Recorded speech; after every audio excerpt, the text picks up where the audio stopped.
Hey everyone, it's Linnea for LDRS Creative, and I'm creating a last-minute Halloween card with a fun little twist. It's a little bit of a fun fold, but it doesn't use any fancy dies.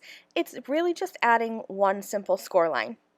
I'm going to start by creating my stamped panel, and this piece measures 5.5 inches tall, and it is 1 3/4 inches wide.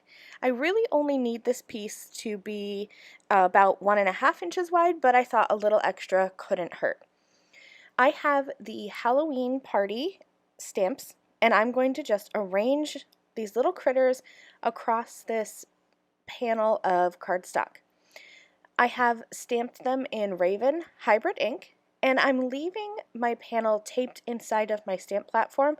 This is something that I frequently do, either leave it in the platform or take it out and put it back exactly where I had it, because I like to color and then stamp again. I find that sometimes coloring almost dulls the image, and so I really like to go over and add a second layer of this Raven hybrid ink to really bring these images to life. And you'll see that in a moment once I'm done with the coloring. You can see here that even though this is a super crisp black ink, as I color with my markers, it kind of gets colored over, and especially if I'm coloring with colored pencils, I find that stamping a second time is a really great way to bring these images and just make them pop off the page. I'm coloring with my alcohol markers, and I like to color quite simply. I just put down a dark color in areas where I think there will be shadows, and then I blend that out with a lighter marker. So I'm just coloring with some oranges, some browns, some pinks, and some purples, and then I'm going to stamp with this Raven hybrid ink, and you can see how it really darkens that ink by stamping a second time. I'm adding some shimmer black watercolor just to kind of add some ink spatters. Whenever I stamp on a background, I really like adding ink spatters. I think it just adds something special.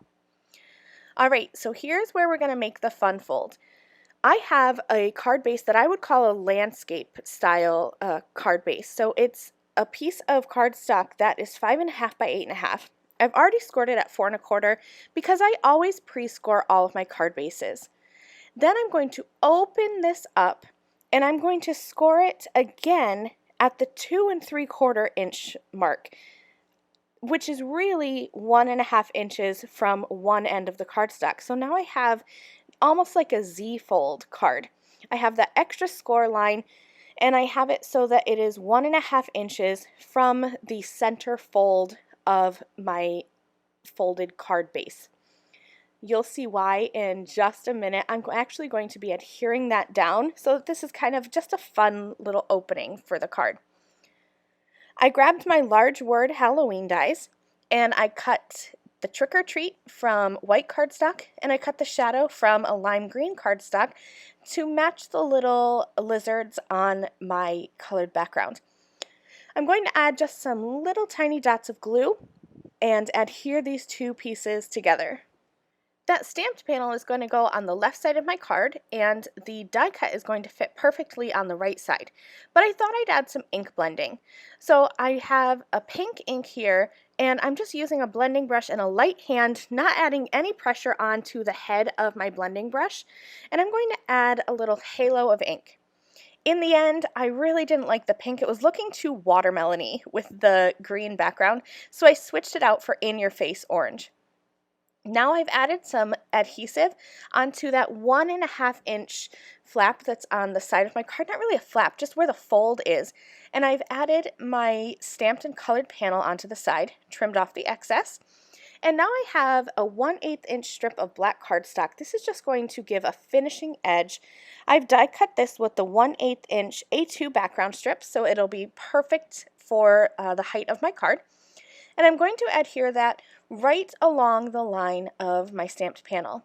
Now remember, I'm keeping everything there on the left-hand side of that score line because I added my liquid adhesive onto the score line and then I glued that down.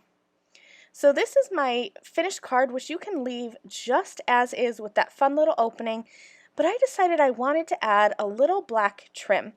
So I cut my black cardstock to be slightly larger than an A2 card base, and I glued that together It won't fit in an A2 envelope, but that's okay. I will put this into an A7 envelope. If you wanted to, you could cut down the A2 card and then just mat it on an A2 black card panel. Either way works great. This is such a fun little trick to add a score line, and it has just a fun little aspect. You will see in the finished photos that I added a stamp and a sentiment onto the inside of my card, just to give it a little touch of something extra special. Thanks so much for joining me. I'll see you again soon. Bye.